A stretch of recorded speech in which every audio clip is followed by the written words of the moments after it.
मोर और मोरनी की कहानी। एक जंगल में एक मोर और मोरनी रहते थे। वे दोनों बहुत हंसी खुशी जंगल में रहते थे। एक दिन मोरनी मोर से कहती है, ए जी, हमें यहाँ से चलना चाहिए। हमें वहाँ जाना चाहिए जहाँ हमारे समाज के लोग रहते हैं।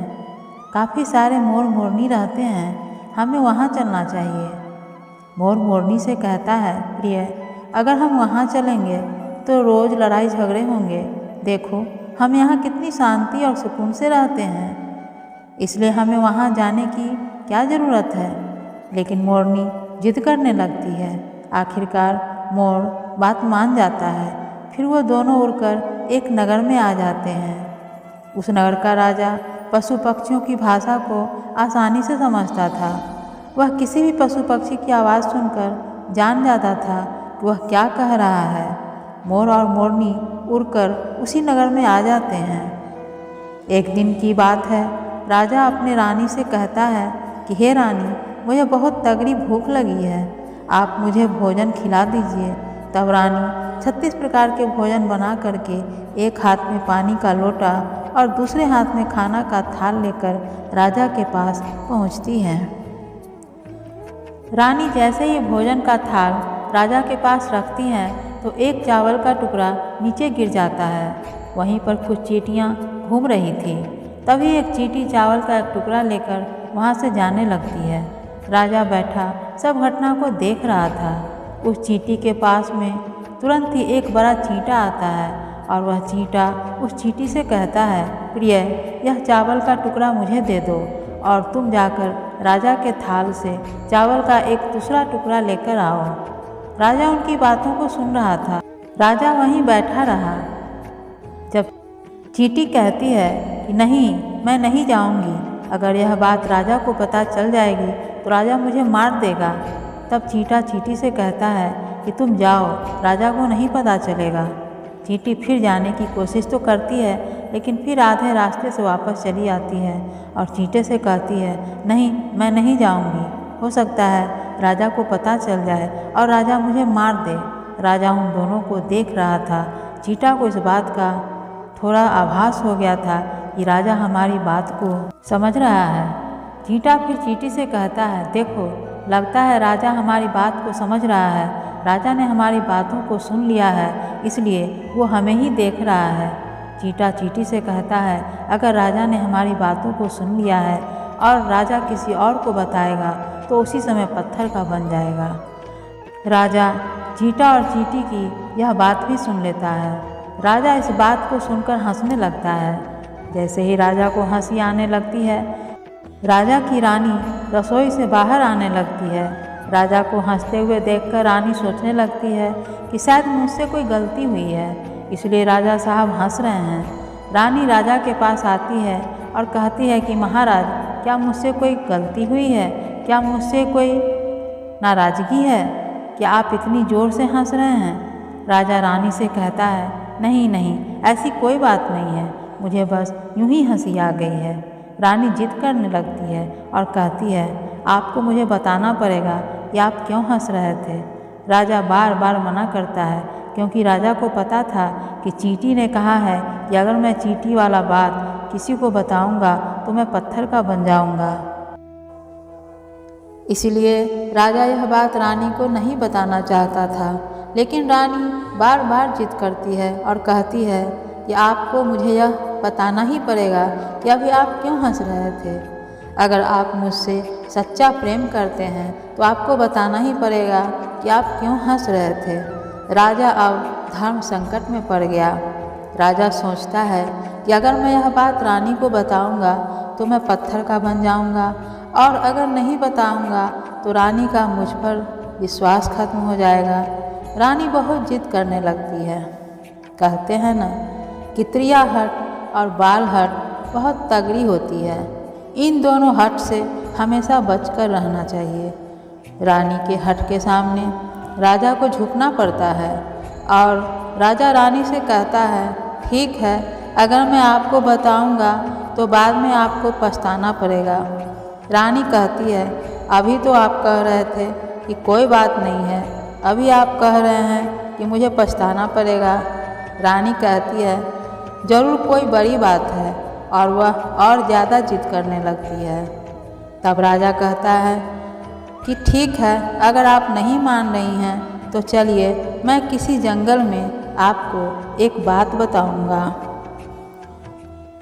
राजा रानी रथ पर सवार होकर के जंगल की ओर निकल जाते हैं। जैसे ही वह घोर जंगल में पहुंचते हैं तब राजा सारी बात रानी को सुनाने लगता है। जैसे ही राजा थोड़ी थोड़ी बात रानी को सुनाते गया, वैसे वैसे वो थोड़ी थोड़ी पत्थर का बनता गया। जैसे ही राजा ने आधी बात रानी को सुनाया, वह आधा पत्थर का हो गया। राजा फिर रानी से कहता है, हे रानी, मैं धीरे धीरे पत्थर का बनता जा रहा हूँ, तुम बाद में बहुत पछताओगी। तो रानी कहती है कि हे महाराज, अब थोड़ी सी ही बात बची है, आप उसे भी सुना दीजिए। फिर राजा पूरी बात बता देता है और राजा पूरा पत्थर का बन जाता है। रानी की इस जिद के कारण राजा पूरा का पूरा पत्थर का बन जाता है। रानी रोने लगती है और राजा के उस पत्थर को हिलाने की कोशिश करती है, लेकिन भारी भरकम पत्थर का वो कैसे हिला पाती। रानी सर पटक पटक कर रोने लगती है, छाती पीटती है, पश्चाताप करती है और किसी जीव जंतु से सहायता की गुहार करती है। इन सब कहानी को मोर और मोरनी बखूबी देख रहे थे। रानी की विलाप को देखकर मोर और मोरनी को दया आ जाती है। मोर मोरनी से कहता है, ये होता है प्रिय हठ। अपनी इसी प्रिय हठ की वजह से हम उस जंगल में कितनी खुशी खुशी रह रहे थे और अब यहाँ चले आए। मोरनी मोर से कहती है कि प्रिय, ये रानी बहुत दुखी हो रही है, हमें इसकी सहायता जरूर करनी चाहिए। ये इतना विलाप कर रही है, इसकी ज़्यादा तो सहायता हम नहीं कर सकते, लेकिन कम से कम इसको धीरज तो दे ही सकते हैं। यही सोचकर मोर और मोरनी उस रानी के पास जाते हैं। जा कर के रानी को कहते हैं कि रानी साहिबा, जो हुआ वो तो गलत हुआ, लेकिन आप ज़रा धीरज रखिए, अपने आप को थोड़ा संभालिए, आपके पीछे पूरा राज्य है। राजा पत्थर का हो चुका है, अब आपको आपके राज्य का कार्यभार आपको ही संभालना है। रानी मोर मोरनी की बात सुनने के बाद कहती है, भाई मोर मोरनी, मैं अपने आप को कैसे संभालूं, क्योंकि अब तो मेरा संसार ही उजड़ चुका है, क्योंकि मेरा पति परमेश्वर पत्थर का बन चुका है। रानी की यह बात सुनते ही उधर मोरनी के मुख से यह बात निकल जाता है, राजा पत्थर के कैसे हो गए? राजा तो इंसान थे, अच्छे भले थे, लेकिन ये पत्थर के कैसे हो गए? रानी वही बात बताने लगती है जो राजा ने चींटी वाली बात रानी को बताई थी। रानी वही बात मोर और मोरनी को बताने लगती है और रानी भी धीरे धीरे करके पत्थर की बन जाती है और राजा तो पत्थर का हो ही चुका था। उधर मोर और मोरनी को चिंता सताने लगती है। मोर और मोरनी बहुत दुखी हो जाते हैं। उन्हें यह चिंता सताने लगती है कि यह विपत्ति हमारे ऊपर भी आ सकती है, क्योंकि राजा भी उसी चींटी वाली बात से पत्थर का हो चुका है और रानी भी उसी चींटी वाली बात से पत्थर की हो चुकी है। मोर मोरनी से कहता है, हम पर भी खतरा मंडरा रहा है, क्योंकि तुम स्त्रियों से कोई भी बात छिपती नहीं है। मोरनी मोर से कहती है, क्यों जी, यहाँ से हम दूर चलें क्या? मोर मोरनी से कहता है, हे बेवकूफ़, दूर जाने से क्या फ़ायदा है? यह संकट तो धरती के किसी भी कोने में हमारा पीछा नहीं छोड़ेगा। यह खतरा तो हमेशा हमारे ऊपर मंडराते रहेगा। अगर जाने अनजाने में यह बात हमारे मुख से निकल गई तो हम भी पत्थर के बन जाएंगे। इसी बात को लेकर मोर और मोरनी बहुत दुखी हो जाते हैं, बहुत चिंतित हो जाते हैं। रात दिन उनको यह दुख खाता रहता है। वे न तो ठीक से भोजन कर पाते हैं और न चैन से सो पाते हैं। बस रात दिन उनको यही चिंता सताती रहती है कि यह बात उनके मुख से निकल न जाए। यदि यह बात हमारे मुख से भूल कर भी निकल गई तो दोनों पति पत्नी पत्थर का बन जाएंगे। यही सोचकर एक दिन मोर ने दिमाग लगाया कि यदि मैं सारी चींटियों को खत्म कर दूं तो यह सब खत्म हो सकता है, क्योंकि यह सब करा कराया तो चींटियों का ही है। मोर मोरनी से कहता है, प्रिय, अगर हम सृष्टि से सारी चींटियों को खत्म कर दें तो चींटियों का संकट समाप्त हो जाएगा। और मोर मोरनी इस बात से राजी हो जाते हैं और सभी चींटियों को मारकर खाना शुरू कर देते हैं। मोर और मोरनी का इतना आतंक हो गया था कि सभी चींटियां डर के मारे बिल खोदकर अंदर जाकर छिप गई। मोर और मोरनी ऐसी निगरानी रखते कि उन्हें जहां भी चींटी दिखाई पड़ती तुरंत मार डालते हैं। अब मोर और मोरनी के इस आतंक के वजह से कोई भी चींटी बाहर ही नहीं आती थी।